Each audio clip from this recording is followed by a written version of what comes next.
Ukurannya terlalu besar untuk menantuku.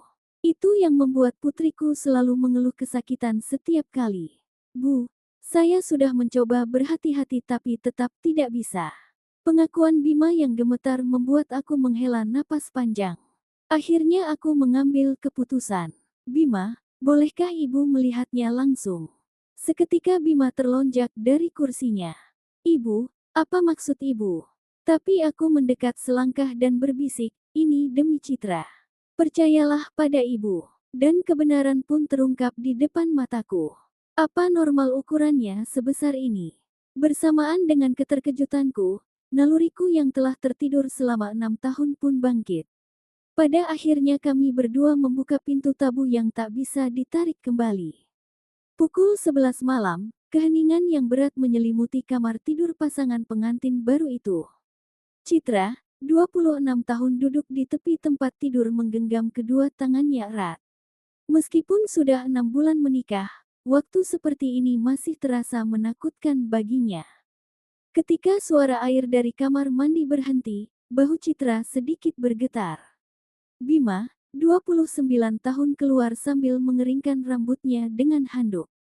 Melihat istrinya yang tegang, raut wajahnya pun menjadi muram. Citra, kalau kamu lelah, tidur saja tidak apa-apa, kata Bima dengan hati-hati. Namun, Citra menggelengkan kepalanya. Tidak apa-apa, Mas. Bima duduk di samping istrinya dan merangkul bahunya dengan lembut. Ia merasakan tubuh Citra menegang sejenak, tapi ia bergerak lebih perlahan. Aku tidak akan memaksamu, anggap saja santai. Namun saat pakaian Bima terlepas dan tubuhnya terlihat, wajah Citra memucat. Bagaimana mungkin aku bisa menerima itu? Gumam Citra pelan. Setiap kali melihat ukuran Bima yang dominan, ia merasa putus asa. Maafkan aku, Citra. Aku juga tidak bisa berbuat apa-apa, kata Bima dengan wajah menyesal. Bukan, Mas. Aku yang harus beradaptasi sambil memaksakan senyum. Meski di dalam hatinya ia sangat ketakutan, Bima mendekati istrinya dengan lebih hati-hati. Aku akan melakukannya pelan-pelan. Kalau sakit, bilang saja. Citra mengangguk, tapi tubuhnya sudah kaku karena tegang. Citra memejamkan matanya erat-erat, mempersiapkan diri untuk rasa sakit yang akan datang. Waktu berlalu cukup lama. Di kamar yang sunyi itu sesekali terdengar suara lirih. Itu bukanlah suara kenikmatan, melainkan suara kesakitan. Malam semakin larut. Saat jarum jam menunjukkan tengah malam, keheningan kembali menyelimuti kamar. Citra bangkit dengan terhuyung-huyung. Kakinya terasa lemas. Aku ke kamar mandi dulu. Suaranya lebih tipis dan bergetar dari biasanya. Bima merasa sakit hati melihat keadaan istrinya. Namun, cara berjalan Citra sama sekali tidak menunjukkan bahwa ia baik-baik saja. Begitu pintu kamar mandi tertutup, Bima menatap langit-langit dan menghela napas panjang. Di kamar mandi, Citra menatap cermin. Wajahnya yang pucat dan matanya yang basah terpantul di sana. Sampai kapan aku harus begini? Gumam Citra pelan sambil membasuh wajahnya dengan air dingin. Ia mengambil obat pereda nyeri dari laci dan menelannya. Kini ia bahkan tidak bisa tidur tanpa obat itu. Sementara itu, di kamar tidur Bima diliputi rasa bersalah. Istri yang dicintainya harus menderita seperti ini karena fisik bawaannya. Ia sudah mencari berbagai cara di internet, tetapi tidak ada solusi mendasar. Apa yang harus kulakukan? Gumam Bima. Jika ia mengajak ke dokter, Citra pasti akan malu. Tapi ia juga tidak bisa membiarkan situasi ini berlanjut. Citra kembali ke tempat tidur setelah keluar dari kamar mandi. Mas, tidur duluan saja, Citra. Aku benar-benar minta maaf. Kan sudah ku bilang tidak apa-apa. Namun, suara Citra penuh dengan kelelahan. Malam itu mereka tidur saling membelakangi. Ada masalah yang tak terpecahkan di antara mereka meskipun mereka saling mencintai. Keesokan paginya, Citra sedang merias wajahnya di depan meja rias. Ia mencoba menutupi wajahnya yang pucat dan lingkaran hitam di bawah matanya. Ia bingung bagaimana harus menjawab pertanyaan teman-temannya di kantor tentang kehidupan pengantin barunya. Di sisi lain, Bima juga melangkah dengan berat menuju kantornya. Bayangan istrinya yang kesakitan semalam terus terngiang-ngiang di benaknya. Saat makan siang, seorang rekan kerjanya mendekat dan menyapa, "Bima, kamu pengantin baru kok murung begitu?" "Cuma sedikit lelah," jawab Bima sambil memaksakan senyum meskipun hatinya terasa sesak. Kepada siapa ia bisa menceritakan masalah seperti ini? Malam itu saat kembali ke rumah mereka makan malam dalam suasana canggung. Mereka saling mencintai tetapi merasa semakin menjauh. Citra berpikir dalam hati, andai saja aku bisa menceritakan masalah ini kepada seseorang. Betapa leganya, tapi kepada siapa ia bisa menceritakan hal yang begitu sensitif. Beberapa hari berlalu, tetapi situasinya tidak membaik. Justru penderitaan Citra semakin parah. Seminggu kemudian pada Sabtu sore, Citra mengunjungiku di rumah. "Aku Ratna, 52 tahun telah hidup sendiri selama 6 tahun setelah suamiku meninggal. Sejak putriku melangkah masuk ke pintu depan, aku merasakan ada yang aneh." Putriku yang biasanya menyapa dengan suara ceria dan penuh semangat hari ini hanya menundukkan kepala sedikit tanpa tenaga. "Halo, anakku yang cantik," sapaku dengan ramah, tetapi tidak ada keceriaan di wajah Citra. Langkah putriku menuju ruang tamu juga terlihat lebih hati-hati dan lambat dari biasanya. Terutama saat duduk di sofa, caranya memutar tubuh sedikit dan duduk perlahan-lahan terlihat jelas di mataku. Aku adalah seorang ibu yang telah membesarkan putriku selama hampir 30 tahun. Aku memiliki pengamatan tajam yang tidak akan melewatkan perubahan sekecil apapun pada Citra. Sambil menyiapkan teh, aku terus mengamati putriku. Biasanya Citra akan mengikutiku ke dapur untuk membantu, tapi hari ini ia hanya duduk diam di sofa sambil menatap kosong keluar jendela. "Citra, sepertinya kamu sangat lelah akhir-akhir ini. Ada masalah?" tanya hati-hati sambil meletakkan teh di meja. Bahu Citra tersentak. "Tidak ada apa-apa, Bu. Hanya pekerjaan yang agak sibuk." Namun, semangat yang biasanya ada di suara Citra telah hilang. Aku langsung tahu bahwa putriku berbohong. Aku tahu semua kebiasaan khas Citra saat berbohong. Menghindari kontak mata, memainkan jari-jarinya, dan suaranya yang menjadi lebih pelan. "Citra, jangan berbohong pada ibu. Sepertinya ada yang sakit dengan tubuhmu." Suaraku yang hangat namun tegas membuat mata Citra berkaca-kaca. Emosi yang ditahannya seakan mau meledak. Aku mendekat ke sisi putriku, dan merangkul bahunya dengan lembut. Saat kehangatan tubuh ibunya terasa, Citra akhirnya membuka mulut. "Bu, ini cerita yang sangat memalukan." Mendengar suara Citra yang bergetar, aku menunggu dengan sabar. Aku bisa menebak apa yang akan dikatakan, tetapi aku ingin putriku mengatakannya sendiri. Setelah beberapa saat, Citra menundukkan kepalanya dalam-dalam dan berkata, "Mas Bima, sepertinya ukurannya terlalu besar. Setiap kali rasanya sakit sekali sampai aku tidak tahan." Mataku membelalak sejenak. Aku tidak langsung mengerti apa yang dikatakan putriku, tetapi aku segera memahami situasinya. Bagaimanapun, aku juga seorang wanita yang pernah melewati masa muda. Namun, di sudut hatiku, perasaan aneh mulai merayap. Rasa penasaran sebagai seorang wanita yang telah kulupakan selama 6 tahun hidup sendiri. "Oh, jadi itu masalahnya." Wajahku sempat kaget, tetapi melihat ekspresi penderitaan putriku, aku tahu ini bukan saatnya untuk panik. "Jadi karena ini kamu terlihat begitu menderita. Sudah coba ke dokter?"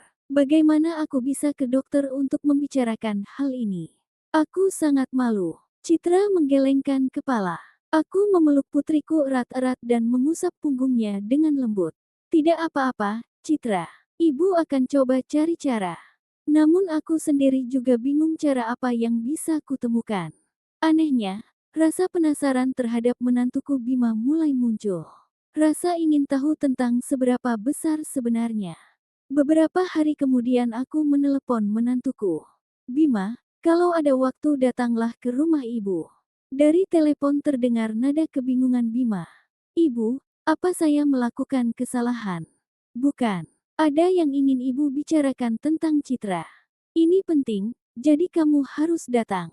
Nada seriusku membuat Bima semakin cemas. Ia berpikir, jangan-jangan istrinya menceritakan masalah mereka kepadaku. Keesokan malamnya, Bima ragu-ragu cukup lama di depan pintu rumahku. Ia mengangkat tangannya untuk menekan bel lalu menurunkannya lagi berulang kali. Masuk, Bima. Wajahku yang membuka pintu tampak lebih serius dari biasanya. Hari ini aku mengenakan blus muda dan rok hitam bahkan menyemprotkan parfum yang lembut. Duduk di ruang tamu, Bima meletakkan tangannya di atas lutut dan hanya menatap lantai. Aku melihat menantuku dan merasakan bahwa ia juga sangat menderita.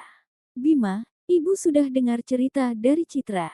Tubuh Bima tersentak. Ibu itu suaranya bergetar. Tidak apa-apa, tapi Citra sangat menderita. Bima menundukkan kepalanya dalam-dalam. Maafkan saya sudah mencoba berhati-hati, tapi tidak bisa. Aku menatap menantuku sejenak, lalu dengan hati-hati berkata, sudah coba cara lain. Saya sudah mencari di internet dan membicarakan soal dokter, tapi Citra malu. Tatapan Bima dipenuhi kekhawatiran yang tulus. Melihat itu sebuah ide berani melintas di benakku. Bima, bolehkah ibu melihat situasinya langsung? Ibu, apa maksud ibu? Bima yang terkejut mencoba berdiri, tetapi aku menghentikannya dengan isyarat tangan. Ibu lebih tahu tentang wanita. Jadi, ibu bisa mencari tahu bagaimana agar Citra tidak terlalu sakit. Saat aku mendekat, Bima mundur ke ujung sofa. Ini tidak boleh, Bu. Suaranya bergetar, tetapi ia tidak bisa menolak dengan mudah di hadapan tatapan memohonku. Ini benar-benar hanya demi Citra, tanya Bima. Aku mengangguk. Tentu saja, apalagi alasannya. Namun di dalam hatiku, perasaan lain sudah mulai bergejolak. Bima berpikir lama lalu, akhirnya mengangguk. Jika ini benar-benar demi Citra, tatapan mataku berubah. Ya, ini demi Citra. Aku duduk di samping Bima dan meletakkan tanganku di bahu Bima. Aroma hangat tubuhku menyentuh hidung Bima dan tubuh Bima bergetar halus. Ini rahasia kita berdua. Hanya kita yang tahu. Bisikan napasku yang menyentuh leher Bima membuat jantungnya berdebar kencang. Sentuhanku menjadi semakin berani. Sambil membuka kancing kemejanya, aku bergumam. Ini bagus sekali. Bima terkejut, tetapi anehnya ia tidak merasa risih. Ibu, sudah cukup. Namun sentuhan tanganku sudah tidak bisa dihentikan. Ini demi Citra, kataku. Bima tidak bisa lagi menolak, tapi ini terlalu mulutnya menolak, tetapi tubuhnya bereaksi sebaliknya. Akhirnya Bima memelukku. Bim, tenanglah kataku. Tetapi aku sudah terbawa oleh naluriku. Jangan. Tapi saya tidak kuat lagi. Kami terus meminta maaf dan berkonflik, tetapi tidak bisa berhenti. Akhirnya kami berdua terhanyut dalam kenikmatan. Setelah semuanya berakhir, Bima terengah-engah menatap langit-langit. Ibu, apa yang sudah saya lakukan? Saat akal sehatnya kembali, rasa bersalah menggapnya. Aku juga perasaan yang rumit. Kita benar-benar telah melakukan kesalahan besar. Bima memegangi kepalanya sambil menyalahkan diri sendiri. Bagaimana kalau Citra tahu? Aku meletakkan tanganku di bahu Bima. Ini bukan salahmu sendiri. Aku juga sama. Namun kami berdua tahu bahwa hal ini tidak akan pernah bisa dianggap baik-baik saja. Dalam perjalanan pulang Bima terus menyalahkan dirinya sendiri. Tetapi pada saat yang sama, sensasi kuat yang baru saja ia rasakan masih begitu nyata. Sangat berbeda dengan hubungannya yang selama 6 bulan ini selalu penuh kehati-hatian. Aku yang sendirian di rumah juga diliputi penyesalan. Tetapi aku tidak bisa menyangkal perasaan penuh yang kurasakan setelah 6 tahun. Malam itu Bima tidak bisa tidur. Bahkan setelah kembali ke rumah, di samping Citra yang sudah tertidur, ia hanya menatap langit-langit sambil menyalahkan diri sendiri. Aku benar-benar gila melakukan hal seperti itu pada ibu mertuaku. Gumam Bima pelan. Namun di sisi lain, sensasi kuat sore tadi masih terasa di tubuhnya. Melihat Citra yang tidur di sampingnya, rasa bersalahnya semakin besar. Bagaimana bisa aku melakukan hal itu di belakang istriku yang tidur dengan polosnya? Sementara itu, aku juga diliputi perasaan rumit di apartemenku yang sepi.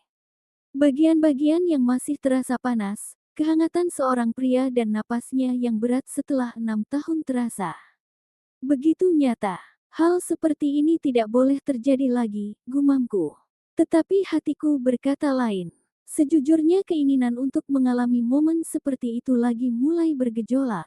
Keesokan paginya, Bima duduk berhadapan dengan Citra saat sarapan. "Mas, kemarin ke rumah ibu, ya?" tanya Citra dengan ceria. Sendok di tangan Bima bergetar. "Iya, sebentar saja." Bima berusaha menjaga ketenangannya. "Bicara apa saja? Hanya bilang beliau khawatir tentangmu." Bima tidak bisa menatap mata polos istrinya. Citra tidak menyadari keanehan suaminya. Suara Bima semakin pelan karena rasa bersalah karena telah berbohong. Di kepalanya momen denganku terus terlintas. Malam itu dalam hubungannya dengan Citra, Bima menjadi lebih berhati-hati. Rasa bersalah atas apa yang terjadi denganku kemarin sangat besar seminggu berlalu. Tetapi baik Bima maupun aku tidak bisa melupakan kejadian hari itu. Bima tidak bisa fokus di kantor dan aku semakin merasa kesepian saat sendirian. Terutama aku sebagai wanita yang terlupakan selama 6 tahun telah bangkit sepenuhnya. Aku ingin merasakan kembali perasaan kuat yang kudapatkan dari Bima. Akhirnya aku mengirim pesan kepada Bima. "Bim, kalau ada waktu datanglah sebentar. Ada yang perlu dikonsultasikan tentang Citra." Jantung Bima berdebar kencang menerima pesan itu. Meskipun katanya konsultasi, ia tahu apa artinya. "Aku tidak boleh pergi. Ini salah." Bima berjuang dengan dirinya sendiri, tetapi akhirnya ia tetap pergi ke rumahku. Ada daya tarik yang tidak bisa ia tolak. Sesampainya di rumahku, Bima ragu-ragu sejenak sebelum menekan bel. "Masuk, Bima." Penampilanku yang membuka pintu berbeda dari biasanya. Riasanku lebih diperhatikan dan aku mengenakan gaun yang cantik. "Ibu, konsultasi apa?" "Duduklah minum teh dulu." Aku menuntun Bima ke ruang tamu, tetapi kami berdua tidak tertarik pada teh. Keheningan canggung menyelimuti kami saat kami saling sadar satu sama lain. "Bima, bagaimana keadaan Citra setelah kejadian waktu itu?" Aku membuka pembicaraan lebih dulu. "Sepertinya sudah jauh lebih baik," jawab Bima. "Hati-hati. Syukurlah berarti bantuanku berguna. Tapi sepertinya sesekali perlu diperiksa lagi," kataku sambil menatap Bima. Jantung Bima mulai berdetak lebih cepat. "Ibu, apa maksudnya?" "Kamu tahu kan maksudku apa?" bisiku sambil mendekati Bima. Bima mencoba berdiri tetapi kakinya terasa lemas. "Ibu, jangan begini. Waktu itu memang yang terakhir, tapi kamu juga terus memikirkannya, kan?" Tanganku mendarat di bahu Bima.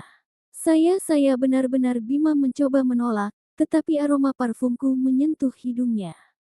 Kenangan dari waktu itu kembali muncul. "Sekali lagi saja benar-benar yang terakhir," bisikku di telinga Bima. Akal sehat Bima kembali goyah. "Tidak boleh. Kalau Citra tahu, Citra sekarang di kantor, dia tidak akan pernah tahu." Bima mencoba perlawanan terakhir, tetapi sudah terlambat. Seperti sebelumnya, ia menyerah pada kenikmatan yang hanya sebentar. "Ibu, ini benar-benar yang terakhir, ya. Benar-benar yang terakhir. Tetapi kami berdua tahu bahwa ini tidak mungkin menjadi yang terakhir. Waktu berlalu cukup lama, dan setelah selesai, kami kembali diliputi rasa bersalah yang sama. Namun kali ini rasa puas lebih besar daripada rasa bersalah. Kami harus mengakui bahwa kami telah benar-benar jatuh cinta satu sama lain. Bima, sepertinya kita benar-benar menuju jalan yang tidak bisa ditarik kembali," kataku sambil bersandar. "Iya, tapi sepertinya saya tidak bisa berhenti sekarang." Bima juga mengaku dengan jujur. "Di antara kami berdua kini ada perasaan mendalam yang melampaui." Sebulan berlalu, pertemuanku dan Bima menjadi semakin sering. Awalnya dengan dalih konsultasi untuk Citra. Tetapi sekarang alasan itu pun menjadi tidak berarti. Kami berdua tidak bisa bertahan sehari pun tanpa satu sama lain. Kami sudah terlalu dalam terjerat. Bima hampir setiap hari mengunjungiku di rumah. Setelah pulang kerja, saat makan siang, bahkan saat subuh kami bertemu. Itu sudah melampaui ketertarikan. Kami benar-benar jatuh, Ibu. Suatu hari suara Bima yang memanggilku penuh dengan kerinduan. Bima, tatapanku pada Bima juga sudah benar-benar berubah. Perasaan sebagai seorang pria dan wanita melampaui hubungan mertua dan menantu. Saya benar-benar menjadi aneh. Rasanya seperti mau gila kalau tidak melihat ibu sehari saja. Bisik Bima sambil menarikku ke dalam pelukannya. Aku juga sama. Apakah ini yang namanya cinta? Aku juga bingung dengan perasaan tulus yang kurasakan setelah 6 tahun.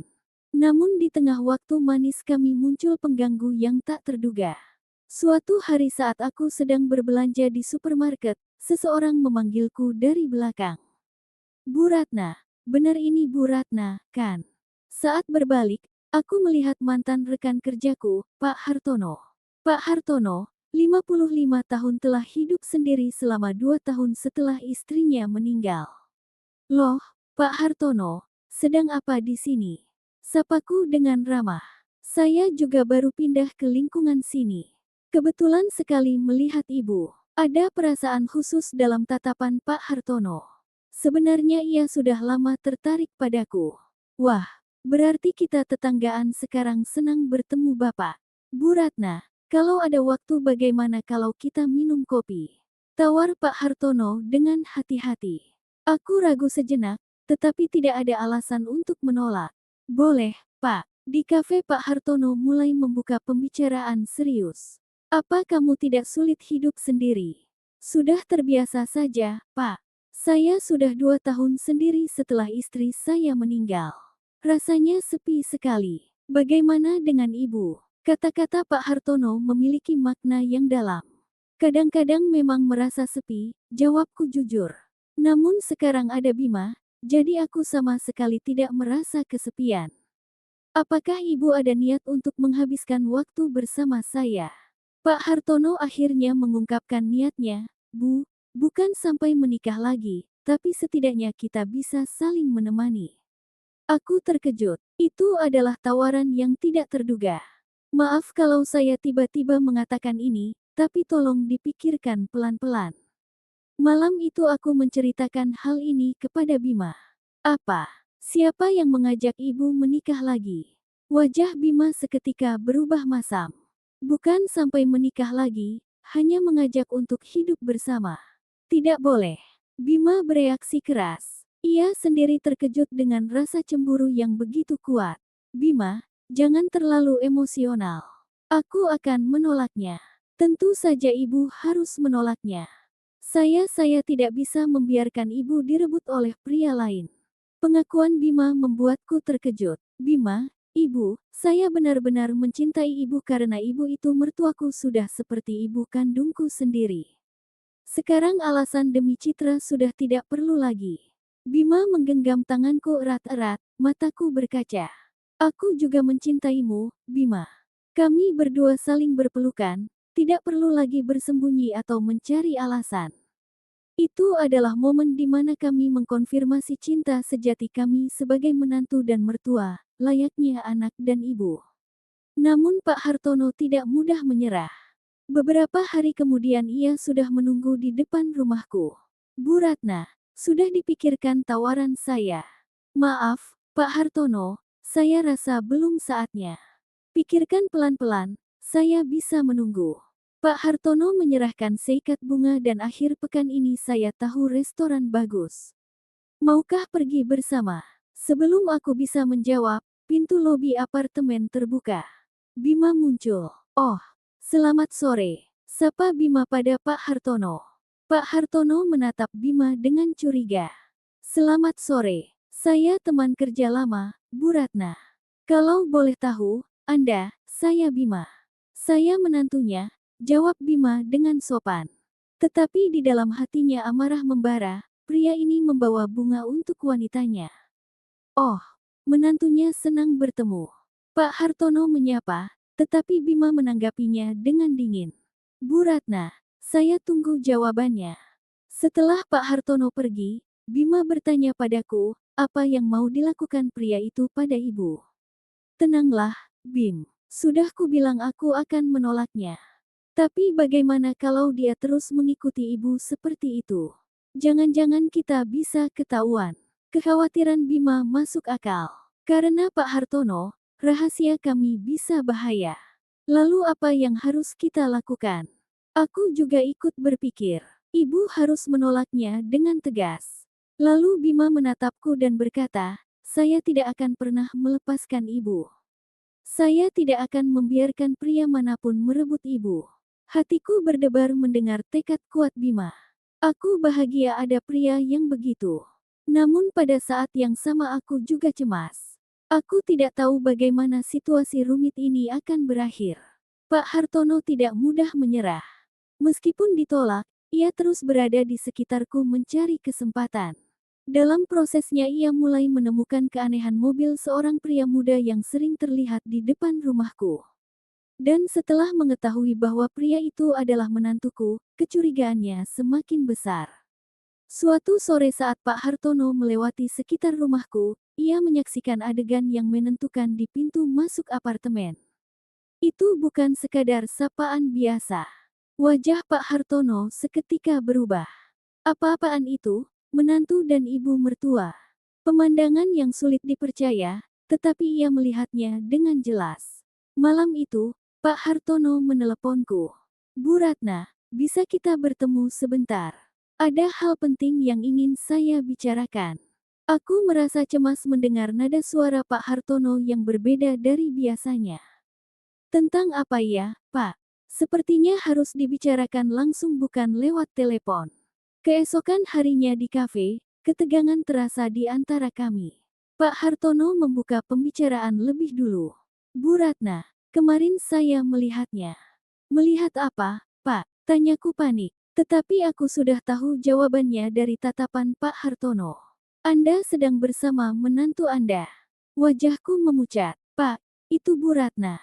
Saya bukan orang bodoh. Saya melihatnya dengan jelas. Menjalin hubungan seperti itu dengan menantu, bukan dengan orang lain. Suara Pak Hartono mulai diwarnai amarah. Aku tidak bisa lagi membantah. Pak, apa yang Anda pikirkan melakukan hal seperti itu dengan suami putri Anda? Suara Pak Hartono semakin keras. Orang-orang di sekitar mulai menoleh. Tolong pelankan suara Anda, mohonku. Tetapi Pak Hartono tidak berhenti. Pelankan suara setelah melakukan hal seperti ini. Apa Anda pernah berpikir bagaimana jika putri Anda tahu? Kata-kata Pak Hartono serasa merobek hatiku. Bu Ratna, apa Anda tidak berniat mengakhiri ini atau saya harus memberitahu putri Anda langsung? Jangan, teriakku sambil terisak. Lalu apa yang akan Anda lakukan? Tanya Pak Hartono dengan dingin. Aku tidak bisa menjawab. Malam itu aku menceritakan semuanya kepada Bima. Apa? Ketahuan. Wajah Bima menjadi putih pucat. Apa yang harus kita lakukan, Bima? Tanya sambil menangis. Kalau orang itu memberitahu Citra, Bima juga menyadari betapa seriusnya situasi ini. Semuanya bisa hancur. Ibu, sepertinya kita harus mengakhiri hubungan ini. Mendengar kata-kata Bima, air mataku semakin deras. Haruskah kita melakukannya? Tidak ada cara lain. Kita harus melindungi Citra. Pada saat itu kami berdua tahu waktu indah kami akan segera berakhir. Seminggu kemudian Bima dan aku melakukan pertemuan terakhir di rumahku. Kami duduk saling berhadapan dengan ekspresi yang tak terlukiskan sedihnya. Apa ini benar-benar yang terakhir? Tanyaku dengan suara bergetar. Harus begitu, Bu. Kita berdua tahu itu. Hati Bima juga hancur, tetapi ia harus menerima kenyataan. Karena ancaman Pak Hartono, kami tidak bisa melanjutkan hubungan ini. Tapi saya mencintai ibu. Aku juga mencintaimu, Bima. Kami saling berpelukan untuk terakhir kalinya. Entah berapa lama kami seperti itu, waktu seakan berhenti. Buatlah Citra bahagia, kataku sambil mengusap punggung Bima. Ibu juga semoga bertemu orang yang baik, tetapi kami berdua tahu bahwa kami tidak akan bisa mencintai orang lain. Sejak hari itu, Bima tidak lagi mengunjungiku di rumah. Citra menerima perubahan suaminya secara positif. Mas, akhir-akhir ini tidak ke rumah ibu lagi ya? Dulu kan sering sekali. Iya, terlalu sering ke sana nanti merepotkan, jawab Bima sambil memaksakan senyum. Tetapi di dalam hatinya ia merindukanku. Setiap malam ia tertidur sambil memikirkanku. Dan saat bangun di pagi hari, orang yang pertama kali terlintas di benaknya juga aku. Aku juga merasakan hal yang sama. Semakin lama aku sendirian, semakin besar kerinduanku pada Bima. Pak Hartono tidak lagi menghubungiku. Mungkin ia sudah memastikan hubungan kami berakhir atau mungkin ia kecewa dengan perbuatan itu. Sebulan berlalu, 2 bulan berlalu situasinya tidak berubah. Bima menjadi lebih berhati-hati dan lembut dalam hubungannya dengan Citra. Sebagian karena rasa bersalah, sebagian lagi sebagai upaya untuk melampiaskan kerinduannya padaku ke tempat lain. Citra senang dengan perubahan suaminya. Mas, akhir-akhir ini kamu benar-benar berubah jauh lebih lembut. Bima menjawab sambil tersenyum, tetapi di balik senyum itu tersembunyi luka. Suatu hari Citra mengusulkan, Mas, akhir pekan ini kita ke rumah Ibu yuk. Sudah lama sekali tidak ke sana. Jantung Bima berdebar kencang. Pikiran untuk bertemu denganku lagi membuatnya bersemangat sekaligus takut. Baiklah, ayo. Akhir pekan itu, Bima dan Citra bersama-sama mengunjungiku di rumah. Saat aku membuka pintu dan mata kami bertemu, waktu seakan berhenti. Tetapi kami berdua berpura-pura seolah tidak ada apa-apa. Selamat datang, Citra. Sapaku lebih hati-hati dari biasanya. Selamat siang, Bu. Sapa Bima dengan sopan, tetapi suaranya bergetar. Selama makan siang, kami bertiga mengobrol dengan canggung. Citra tidak merasakan suasana aneh di antara kami, tetapi Bima dan aku merasa tidak nyaman karena saling sadar satu sama lain. Dalam perjalanan pulang, Bima teringat tatapan terakhirku. Tatapan itu masih dipenuhi cinta dan kerinduan. 6 bulan berlalu, hubungan Bima dan Citra stabil. Tetapi di sudut hati Bima, aku masih ada di sana. Aku juga begitu. Di malam-malam yang sepi, aku sering menangis sambil mengenang Bima. Suatu hari dalam perjalanan pulang dari kantor, Bima tanpa sengaja bertemu denganku. Penampilanku yang keluar dari supermarket masih terlihat cantik. Pandangan kami bertemu, tetapi tidak ada kata yang terucap. Kami hanya saling menatap sejenak lalu berjalan ke arah masing-masing. Tetapi dalam momen singkat itu, kami mengkonfirmasi segalanya bahwa kami satu sama lain masih ada. Dan kenyataan bahwa cinta itu tidak akan pernah bisa bersatu. Bima pulang ke rumah dan makan malam dengan Citra, tetapi pikirannya sepenuhnya tertuju padaku. Aku juga merindukan Bima di apartemenku yang sepi. Cinta kami telah berakhir, tetapi belum usai. Ia masih menyala di lubuk hati kami yang paling dalam. M.